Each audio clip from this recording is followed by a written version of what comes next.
1849년 캘리포니아 골드러시 때 정작 부자가 된 건 금을 캔 광부가 아니었습니다. 곡괭이와 삽, 그리고 청바지를 판 상인들이었죠. 세뮤얼 브레넌이라는 사람은 삽을 팔아 하루 5,000달러, 지금 돈으로 15만 달러씩 벌면서 캘리포니아 최초의 백만장자가 됐어요.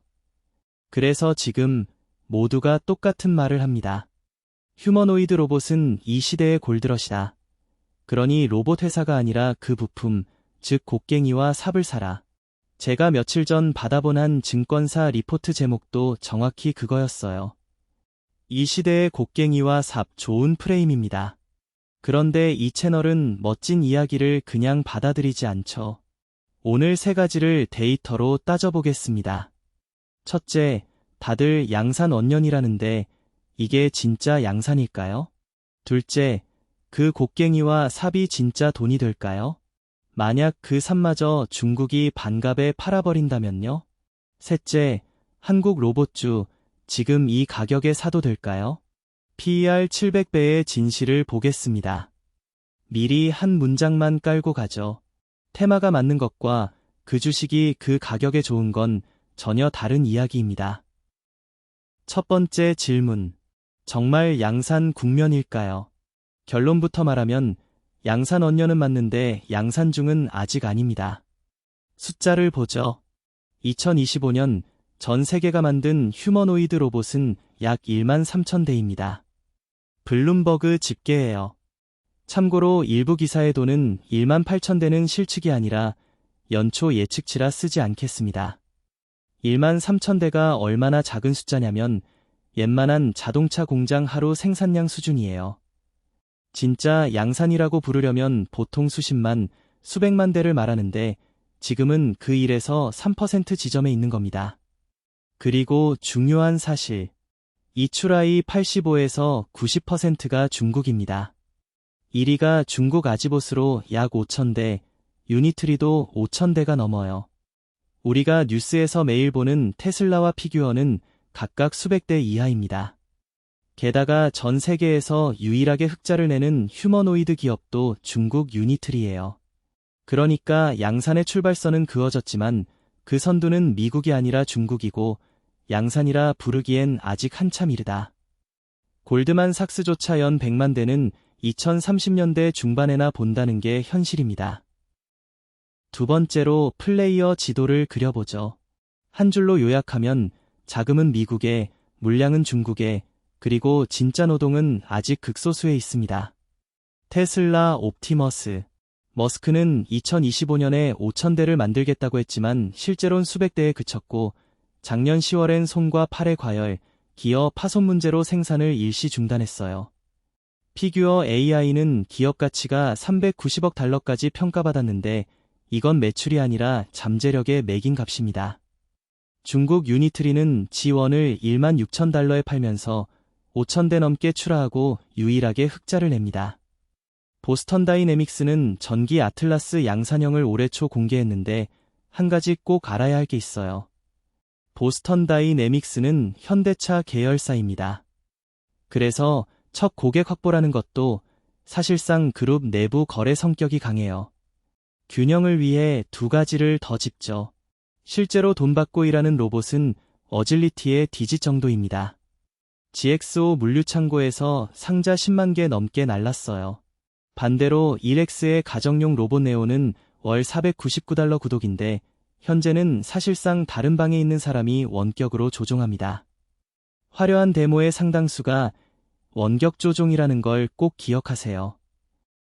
그런데 여기서 곡괭이와 삽 이야기의 첫 번째 반전이 나옵니다. 진짜 핵심 이네이블러는 하드웨어가 아니라 소프트웨어, 즉 AI라는 거예요. 엔비디아 젠슨 황이 올해 3월 GTC에서 이렇게 말했습니다. 피지컬 AI가 도래했다. 모든 제조 기업이 로봇 기업이 될 것이다. 엔비디아는 GR00T라는 휴머노이드 파운데이션 모델과 아이작이라는 시뮬레이션 생태계를 깔고 있어요. 말하자면 로봇계의 안드로이드를 노리는 거죠. 구글도 제미나이 로보틱스로 인터넷 연결 없이 로컬에서 돌아가면서 데모 신계에서 100개만 보여주면 새 작업을 배우는 모델을 내놨습니다. 이걸 VLA, 즉 영상 언어 행동 모델이라고 부르는데 핵심은 로봇이 이제 일일이 코딩하는 게 아니라 학습으로 일반화하기 시작했다는 겁니다. 배치가 늘면 데이터가 늘고 데이터가 늘면 성능이 늘고 그럼 또 배치가 느는 데이터 플라이휠이 돌기 시작한 거예요. 그러니 곡괭이와 삽이 정말 부품 회사냐 아니면 이 AI 소프트웨어 층이냐. 가장 큰 가치는 의외로 소프트웨어에 있을 수 있습니다. 다만 최대 리스크도 바로 여기에요. 데모는 자율인 척하지만 실전은 원격 조종인 그 격차요. 자, 그럼 하드웨어 쪽 곡괭이와 삽이 어디인지 정확히 보죠. 로봇 한 대의 부품 원가, 즉 BOM을 뜯어보면 답이 나옵니다. 여러 증권사 추정을 종합하면 액추에이터와 감속기, 스크류, 모터를 합친 구동계가 전체 원가의 약 45에서 60%를 차지합니다. 절반이에요. 반면 우리가 막연히 비쌀 거라 생각하는 AI 컴퓨팅 칩은 기존 칩을 재활용해서 얼마 안 되고 배터리는 놀랍게도 0.5% 수준입니다. 돈은 머리, 즉 AI 칩이 아니라 관절에 있는 거예요. 특히 테슬라 옵티머스는 다리 관절에 선형 액추에이터를 쓰는데 이런 정밀 구동 부품의 경쟁력은 토크 밀도, 그러니까 무게당 얼마나 센 힘을 내느냐 하나로 결정됩니다. 그래서 곡괭이와 삽은 곧 구동계 부품 회사라는 논리가 나오는 거고 여기까지는 데이터로 명백히 참입니다. 비용이 모이는 곳이 분명하니까요. 문제는 그 다음 비용이 모인다고 이익도 거기 모이느냐인데 이게 오늘의 핵심 반전입니다. 그 구동계 안에서도 진짜 병목은 정밀 감속기입니다. 모터의 빠른 회전을 느리고 힘센 관절 움직임으로 바꿔주는 기어인데 이걸 일본이 쥐고 있어요. 손목이나 팔 같은 회전 관절에 쓰는 하모닉 감속기는 일본 하모닉 드라이브, HDS라는 회사가 약 70% 넘게 과점합니다. 참고로 일각에서 100% 독점이라고 하는데 노무라와 미즈오 분석을 보면 70%대가 정확한 숫자예요. 고강성 대형 관절용 사이클로이드 감속기는 일본 나브테스코가 약 60%, 선형 액추에이터의 핵심인 롤러 스크류는 독일 세플러가 2031년까지 5년 공급 계약을 따냈습니다. 왜 공급이 빨리 안 늘까요? 이런 정밀 부품은 품질 검증, 즉 퀄 테스트에만 18개월 넘게 걸리고 양산 라인 까는데 돈이 많이 들어서 주문이 확실해지기 전엔 업체들이 투자를 주저하거든요. 이게 공급 비탄력성이라는 거고 2025년부터 2027년까지는 이 병목 수혜가 진짜입니다. 단, 역설도 있어요. 그 부품의 원재료인 영구자석의 90%, 정밀 베어링의 40%가 또 중국산입니다. 탈중국을 하면 원가가 약 3배로 뛴다는 분석도 있고요. 그리고 이 병목은 영구적 해자가 아니라 한시적 해자라는 게 중요합니다. 왜냐하면 바로 여기 두 번째 반전입니다. 그 곡괭이와 삽을 중국이 반값에 팔기 시작했어요. 휴머노이드 가격을 보세요. 2023년 평균 85,000달러였던 게 2025년 유니트리 R1은 5,900달러입니다. 2년 만에 14분의 1이 됐어요. 이게 하드웨어 범용화, 즉 흔해진다는 겁니다. 감속기도 마찬가지예요. 중국 녹색 하모닉 같은 업체가 일본산보다 40에서 60% 싸게 팔고 있고 중급 스펙에서는 품질 격차가 거의 사라졌습니다. 이미 유니트리와 아지봇은 자기네 로봇에 국산, 그러니까 중국산 감속기를 양산 채택했어요. 모건 스탠리에 따르면 중국은 이미 휴머노이드 밸류체인의 63%를 장악하고 있습니다. 여기서 골드러시 비유에 가장 중요한 단서가 나옵니다. 삽이 흔해지면 삽장수도 망합니다. 곡괭이와 삽 전략은 첫째 골드러시가 진짜이고 둘째 그 도구가 범용화되지 않을 때만 안전한 거예요. 지금 휴머노이드 하드웨어는 무섭게 범용화되고 있습니다. 그러니 비용이 구동계에 모인다는 건 참이지만 그래서 그 이익이 부품사에 남는다는 건 깨질 수 있는 명제입니다. 진짜 이익은 최고난도 정밀 부품과 아직 아무도 정복 못한 손 정도에만 남을 거예요. 이제 가장 민감한 부분, 한국 밸류체인입니다. 그런데 시작하기 전에 제가 받아본 그 인기 리포트의 두 가지 오류부터 바로잡아야겠어요. 거짓 위에 분석을 쌓을 순 없으니까요. 첫째, 현대 모비스. 리포트는 보스턴 다이내믹스 양산형 아틀라스의 액추에이터 공급사로 확정됐다고 단정했는데 1차 자료를 확인해보니 확정 계약이 아니라 협력 체계를 맺고 양산 시점에 공급하기로 했다는 의향 수준입니다. 양산은 2028년부터고요. 게다가 아까 말했듯 보스턴 다이내믹스는 현대차 계열사라 외부 경쟁 수주가 아니라 그룹 내부 거래에 가깝습니다. 리포트가 적은 시총 65조도 틀렸어요. 그건 시총이 아니라 2026년 예상 매출이고 실제 시총은 약 55조입니다. 둘째, 이게 더 심각한데 로보티즈. 리포트는 시총을 약 5조라고 적었습니다. 실제는 약 4,837억이에요. 10배를 잘못 적은 겁니다. 5조가 아니라 5천억이요. 셋째, SBB테크는 약 5천억이라 했는데 실제 4,171억으로 대체로 맞습니다. 다만 매출 72억짜리 영세 적자 기업이고 현대차에도 일본산과 병행 채택된 상태예요. 기술 스토리 자체는 진짜입니다. 하지만 확정이나 5조 같은 단정은 검증해보니 사실이 아니었습니다. 그래서 이 종목들 숫자로 냉정하게 보겠습니다. 한 문장으로 요약하면 휴머노이드 실매출은 거의 0인데 시가총액은 수년 뒤의 성공을 미리 다 당겨와 반영하고 있습니다. 레인보우 로보틱스 시총 약 12조의 2025년 매출은 341억, PER가 약 6,400배입니다. 삼성전자가 35% 최대 주주라는 기대가 다 들어가 있죠. 두산로보틱스는 시총 7조가 넘는데 매출은 오히려 줄고 적자가 커지고 있어요. 로보티즈는 시총 4,837억에 매출 389억, PER 706배인데 1년 새 주가가 462% 올랐습니다.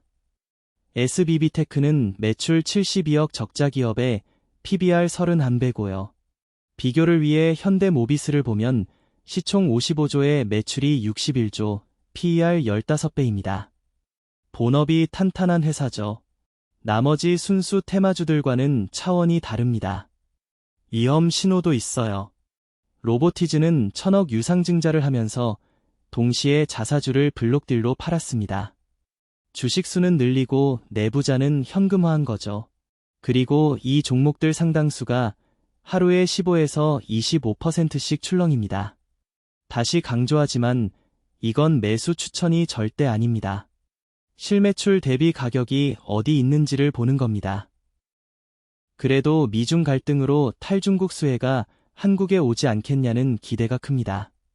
이것도 검증해보죠. 결론은 기대는 큰데 현실은 인프라 공백입니다. 수혜론 쪽 논리는 이렇습니다. 미국 빅테크와 테슬라가 중국 부품 의존을 줄이려 하고 현대차 로보틱스랩도 국산 감속기 비중을 최대화하겠다고 했고 미국은 로봇 수입에 대한 안보조사 섹션 231을 진행 중이죠. 비중국 공급망 수요가 한국의 기회라는 겁니다. 그런데 현실을 보면 한국 경제가 작년 12월에 쓴 기사 제목이 휴머노이드 관절 못 만드는 한국이었어요.